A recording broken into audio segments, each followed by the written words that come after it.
우리가 바른 삶의 방향으로 올바르게 살아가야 되고, 그 결과가 의미 있는 삶이 되고 가치 있는 삶이 되려고 하면, 첫 번째, 환경, 돈이 많다 적다, 여러분 실력이 있다 없다가 아니라 하나님이 내게 주신 사명이 뭔가를 확실히 알라. 여러분, 돈을 벌고 세상 걸 위하여 성도는 존재하는 게 아니고요, 성도는 하나님의 자녀답게 살고 하나님이 보내신 사명을 이루기 위해서 돈이 필요한 거예요. 아멘. 돈을 위해서 믿는 게 아니라 하나님 잘 믿고 하나님의 자녀로 살고 하늘나라에 상급받는 삶을, 사명을 이루기 위해서 돈을 버는 거예요. 거꾸로 가면 안 된단 말이에요. 오늘 본문을 보면 이런 삶을 우리에게 예수님이 가르쳐주고 있습니다. 여러분, 오늘 예수님께서 오늘 본문을 내용을 보면 바다 물 위를 걸으시는 사건입니다. 바로 이전 사건이 뭐냐 하면 오병이어가 벌어진 사건이었습니다. 보리떡 5개와 물고기 2마리로 5,000명을 먹이신 어마어마한 사건입니다. 많은 사람들이 흥분되고 예수님을 환호하기 시작했습니다. 요한복음 6장에는 얼마나 사람들이 오병이어를 보고 감동을 했는지요. 야, 예수님을 왕으로 삼으면 좋겠다. 저런 메시아가 이스라엘의 왕으로 우리를 통치하면 우리 참 잘 살겠다. 왕으로 모시려고 했습니다. 이렇게 되면 여러분 흥분되죠. 그래서 사람들이 이런 분위기에 휩싸이잖아요. 이걸 뭐냐? 분위기 탄다 그래요.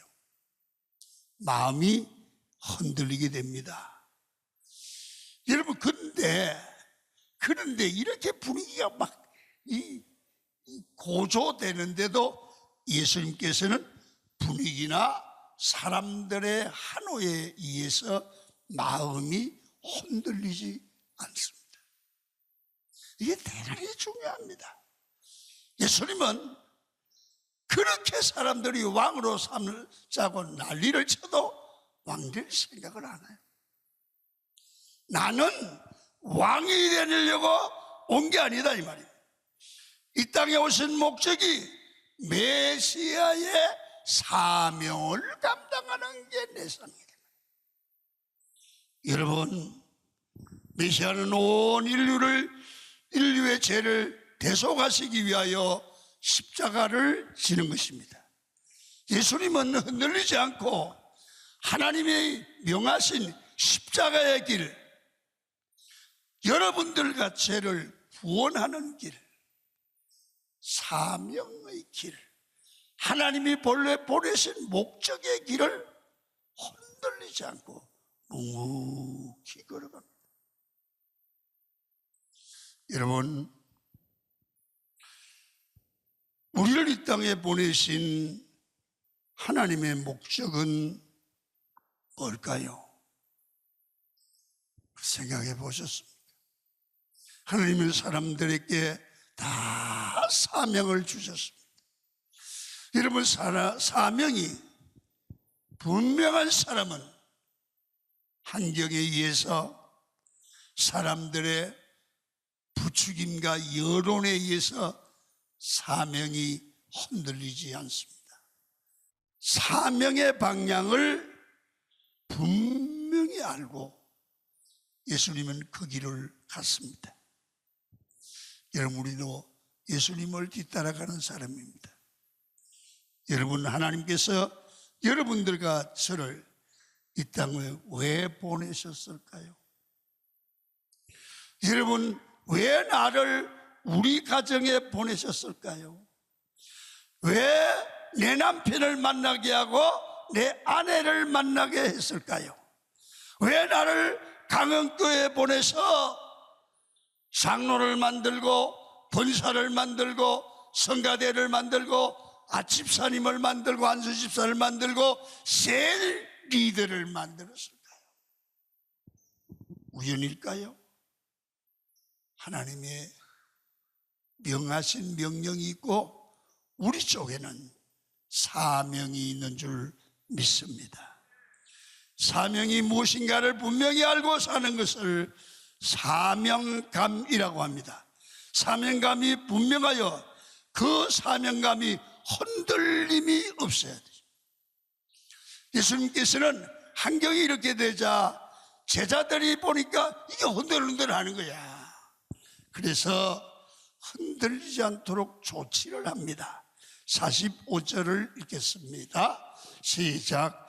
예수께서 즉시 제자들을 재촉하사 자기가 무리를 보내는 동안에 배 타고 앞서 건너편 벳세다로 가게 하시고, 사람들이 막 동요를 하니까 제자들이 막 신나가지고 막 이렇게 합니다. 그때 즉시 제자들을 재촉하사, 다시 말하면 머뭇거림이 없이 재촉하사 빨리빨리 사람들에게 움직여 사명이 흔들리지 않도록 바다를 건너가서 기도해라. 여러분, 사람들의 한호에, 사람들의 칭찬에 여러분 정신이 빠져서 등 떠밀려서 여러분 진정으로 감당해야 될 제자들의 사명을 잃지 않도록 주님은 조치를 하고 있습니다. 왜? 그냥 두면 흔들리기 때문에. 오늘 여러분 연말에 내년을 설계할 때 여러분 무엇에 의해서 마음이 혹시나 흔들립니까?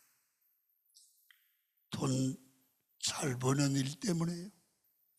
옆에 누가 나를 약 올려서 시험 받았어요?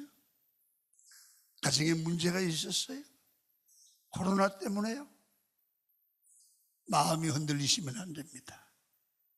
연말에 주님의 음성으로 듣고 예수님처럼 제자들처럼 여러분 적시 하나님이 명하신 사명의 길을 회복하시기를 축원합니다. 이걸 찾으셔야 됩니다. 이걸 찾아야 됩니다. 하나님이요, 우리에게 늘 말씀으로 건면하죠. 그 말씀이 마음에 와 닿고, 저 말씀이 꼭 내 얘기다, 이게 은혜가 되는 줄 믿습니다. 그러면 꽂혀야 돼요. 그런데요, 예수님이 좋지 않은 방법을 보면 우리가 꼭 해야 될 거예요. 우리가 의미 있고 가치 있는 삶을 살려고 작정을 하도 내가 그렇게 해야지, 꼭 원래는 그렇게 살아야지, 그렇게 하는데요, 인간은 육을 가졌어요. 그래서 그게 계속 유지가 안 돼요. 여러분들 작년 1월 1일 날 송구영신 예배 드릴 때 다 그랬잖아.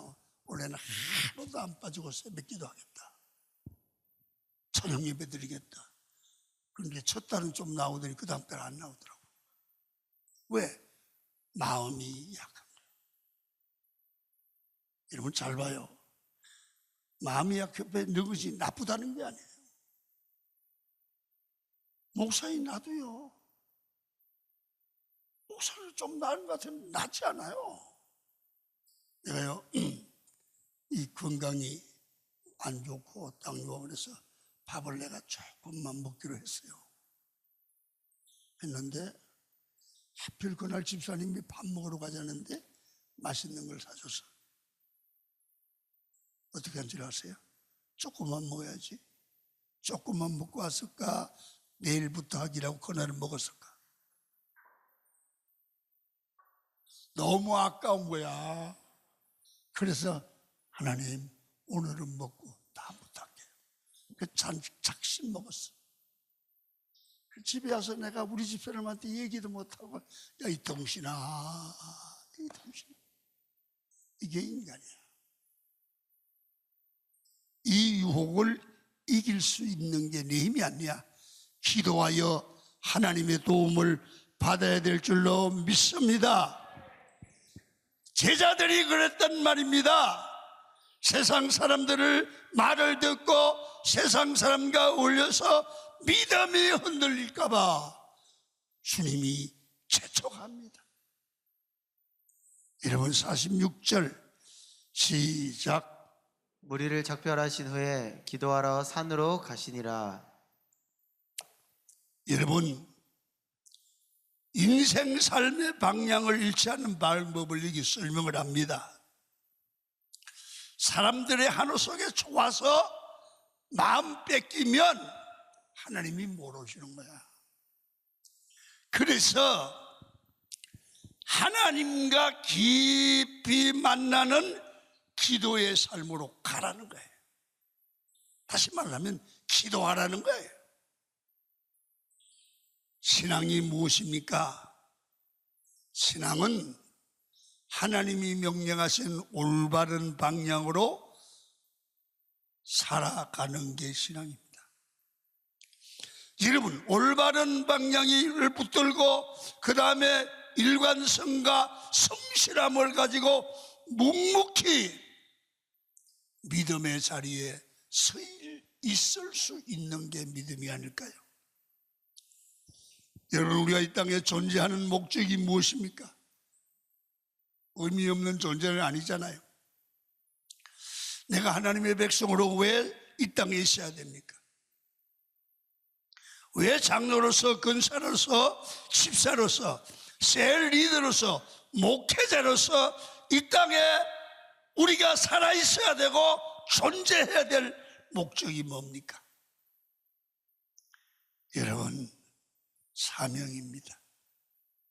뭔가 사명이 있습니다. 단지 사명을 잊어버렸을 뿐입니다. 사명을 찾아서 여러분 사명에 집중해서 살 때 삶의 의미와 삶의 가치를 회복하게 됩니다. 이걸 어떻게 할 때 하냐? 기도하면 됩니다. 기도하면 깊이 생각하면 성령께서 깨닫게 하고 생각나게 하시고 감당할 힘을 주실 줄 믿습니다. 여러분 오늘 이 설교를 들으시는 여러분들 지금 나를 한번 돌아보시죠. 나는 사명을 감당하고 있는가?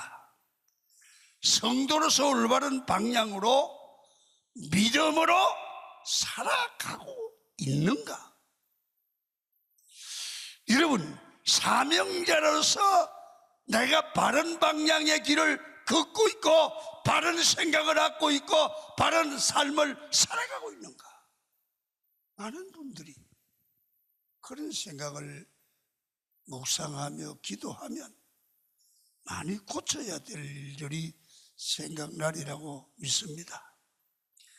여러분 바른 삶의 방향을 회복하기 위해서 하나님 앞에 기도하시기를 축원합니다.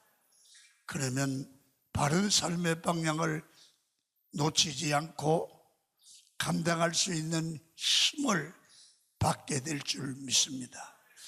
세 번째, 바른 방향으로 가려면 내가 할 수 있는 모든 힘을 집중해야 됩니다. 제자들이 배를 타고 가는데 갑자기 풍랑이 일어났습니다. 여러분 갈릴리 바다거든요. 갈린 바다도 아닙니다. 이건 호수입니다. 배를 타고 건너가는데 가장 긴 코스가 빨리 제대로 가면 1시간이면 갑니다. 이게 호수지요 뭐. 그런데 풍랑이 심해서 제자들이 밤중까지 한 7시간 정도를 바람과 싸운 것 같습니다. 제자들이 많이 힘이 들어 있는 것을 성경은 이렇게 말합니다. 제자들이 풍랑 때문에 고난당하는 것을 여러분 주님이 보시고 계셨다는 거야. 고난당하는 것을 주님이 보셨다는 거야. 자 48절을 읽습니다. 시작. 바람이 거스름으로 제자들이 힘겹게 노젓는 것을 보시고 밤 사경쯤에 바다 위로 걸어서 그들에게 오사 지나가려고 하심에 거기 보면 힘겹게 노젓는 것을 보시고, 그러니까 주님은 그 자리에 없는 거잖아요. 주님은 제자들을 먼저 보냈는데 멀리 있으면서 풍랑당하는 것을 보시고 계셨다. 여러분, 이게 참 중요한 메시지예요. 여러분, 인생의 바다로 한번 그러잖아요. 우리도 살아가다 보면 이 풍랑을 만나요. 풍랑을 만나서 우리가 막 이걸 해결하려고 노를 젓는 거예요. 인생에 노를 젓는 거야. 사업이 부도가 나서 노를 젓고 이게 노를 젓는 거예요. 그러다 보면 힘겨워요. 그때 무슨 생각을 해요? 아이고, 우리 하나님은 나를 보고 계신다는데 왜 가만히 계셔? 친정 식구들끼리 있는데 얘기해 봅시다. 그런 생각이 드실 때가 있어요, 없어요? 말하기 곤란해요? 있잖아. 여러분 봐요. 어떤 분은 가정 문제가 힘이 들어요. 그래서 애를 쓰고 노를 쳐요.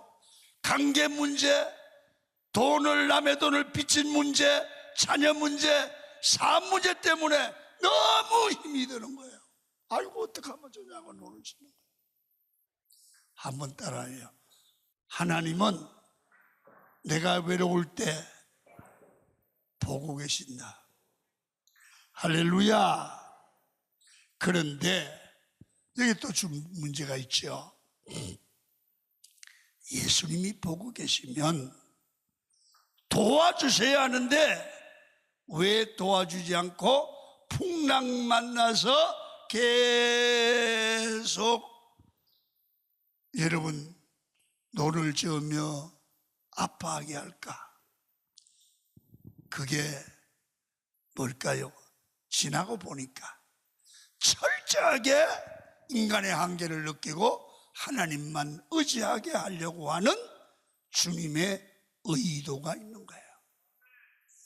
성경을 보면 하나님을 사랑하는 자, 그 뜻대로 부르심을 입은 자들에게는 이런 일 저런 일이 모두가 합력하여 선을 이룬다. 여러분, 그때 우리 힘으로는 풍랑을 잔잔케 할 수 없어. 그때 여러분, 예수께서 물 위로 걸어서 오신 줄로 믿습니다. 얼마나 놀랐겠습니까? 그래서 이럽니다. 야, 유령이야. 여러분, 우리 같으면 뭐랄까? 야, 귀신이야, 귀신. 제자들이 이런 가정을 겪으면서 그들의 믿음을 주님은 키워가시는 거예요. 이유는 삶에 문제 있을 때 예수만 붙들고 믿음을 붙들어야 산다는 거예요. 자, 성경을 읽습니다. 50절을 봅니다. 시작. 그들이 다 예수를 보고 놀람이라. 이에 예수께서 곧 그들에게 말씀하여 이르시되 안심하라, 내니 두려워하지 말라 하시고. 귀신인 줄 알고 허겁지겁하다가 자세히 보니까 예수님이야. 예수를 발견한 거야. 제자들이 놀라는데 예수님께서 뭐라고 그러냐면 놀라지 마라. 나야, 나 알지, 나. 풍랑을 잔잔케 하는 온 우주 세계 만물을 창조하신 하나님 나야. 다시 그 말하면 그 말은 무슨 말입니까? 나는 만물을 지은 자니 풍랑 중에도 잔잔케도 할 수 있는 자냐. 그리고 너를 구원할 자야. 풍랑이 일어도 괜찮은 거야. 여러분, 우리 삶에 문제가 있을 때 하나님이 기도하는 데 찾아와서 야, 장로야, 너 염려가 많구나. 봐요, 나야, 나. 내가 함께 할게. 두려워하지 마. 그 음성 들으면 해결된 줄 믿으시면 아멘. 그러니까 내가 너의 하나님이야, 내가 너의 피난처야, 너의 창조주야, 너의 하나님이야. 우리 삶에도 힘겹게 풍랑 속에서 노짓고 있는 인생을 향해 예수님께서 오늘도 다가오셔서 내가 너의 하나님이야, 내가 너의 피난처야, 그렇게 말씀하신다는 거예요. 여러분, 삶의 모든 풍랑과 어려움은 절대 신뢰 테스트라는 말입니다. 예수님만 절대 신뢰하는 게 힘입니다. 예수님만 모시면 시험도 해결되고 난간도 문제도 무조건 승리할 줄 믿습니다. 여러분, 어려움이 있으십니까?